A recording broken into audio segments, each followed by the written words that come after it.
இன்னைக்கு வாங்க வீட்டில் இருக்கிற பொருளையே வச்சு சிம்பிளாக ஒரு கேக்கு செய்யலாம். ஒரு கப் ரவை, எந்த கப்பில் ரவை எடுக்கிறீங்களோ அதே கப்லேயே எல்லா அளவும் சேர்த்துக்கணும். இதில் ஒரு கப்பு சர்க்கரை தேவைப்படும். நான் 1/4 கப்பு எடுத்து வச்சுருக்கிறேன். அப்புறமே சிறப்பு காய்ச்சறதுக்கு பாருங்கள், இதில் சர்க்கரை 3/4 கப்பு கலந்துக்கலாம்.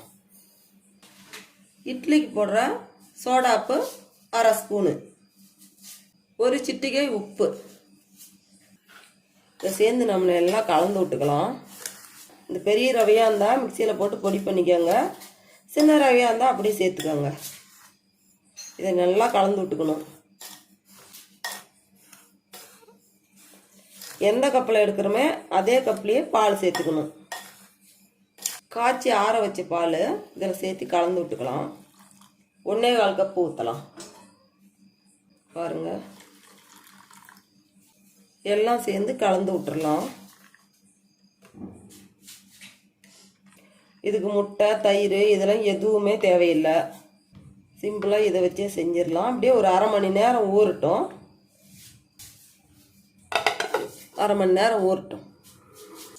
பாருங்கள், இப்போ எல்லாம் ஊறி போச்சா ரவை அப்படின்னு பார்க்கலாம்.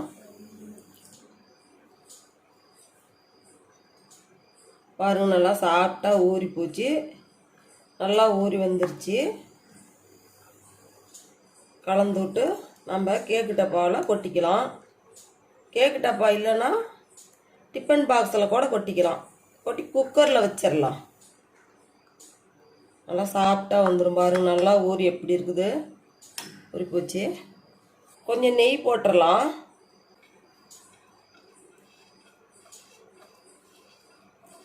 பாருங்கள், நல்லா சுற்றி தேய்ச்சி விட்டோம். நெய் இல்லைன்னா எண்ணெய் கூட போட்டுக்கலாம்.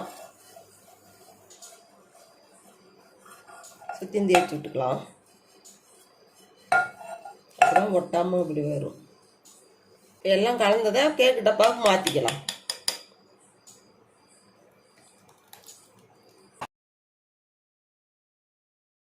பத்து நிமிஷம் குக்கரை சூடு பண்ணியிருக்கிறேன்.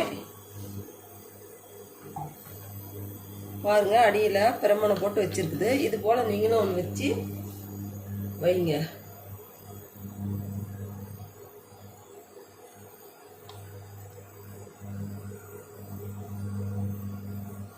அடுப்பை மீடியமாக வச்சு ஒரு 30 நிமிஷம் விடலாம். கேஸ் கட்டு போடக்கூடாது, விசில் போடக்கூடாது, அப்படியே விடலாம். இப்போ கேக்கில் ஊற்றுறது கொஞ்சம் சிறப்பு காய்ச்சிக்கலாம். 1 கப்பு சர்க்கரை போட்டிருக்கிறேன். 1/4 கப்பு தண்ணி ஊற்றிக்கலாம். அதில் சர்க்கரை கரைஞ்சா போதும். பாகு பதமெல்லாம் எதுவும் தேவையில்லை.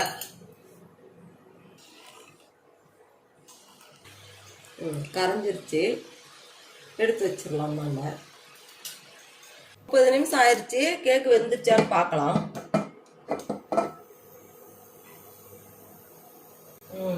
வெந்துருச்சு. இப்படி நடுவில் ஒரு குச்சி வச்சு குத்தி பாருங்க. பாருங்க, ஒட்டாமல் வருது. வெந்துருச்சு. இப்போ ஆஃப் பண்ணி எடுத்து வச்சிடலாம். பாருங்க, எப்படி கேக்கு சாஃப்டாக வந்துருச்சு. பார்க்கறதுக்கே அழகா. வீட்டில் இருக்கிற பொருளையே வச்சு சிம்பிளாக 3 பொருள் இருந்தால் போதும். சிம்பிளாக அந்த கேக்கு செஞ்சு முடிச்சிடலாம். தட்டை வச்சு கமுத்தி எடுக்கலாம்.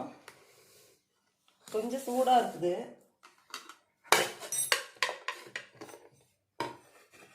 இது பாருங்க, நல்லா வந்துருக்குது. வீட்டில் இருக்கிற பொருளை வச்சு இப்படி செய்யலாம்.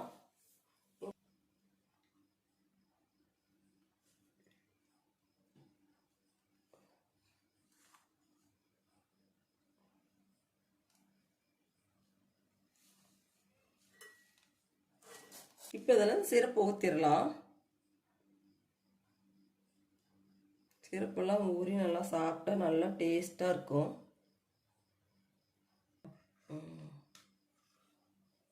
பாருங்க, எவ்வளோ சாப்பிட்டா எப்படி வந்துருக்குதுன்னு. வீட்டில் இருக்கிற பொருளையே வச்சு நீங்களும் இது போல் கேக்கு செஞ்சு பாருங்கள். சூப்பராக இருக்கும்.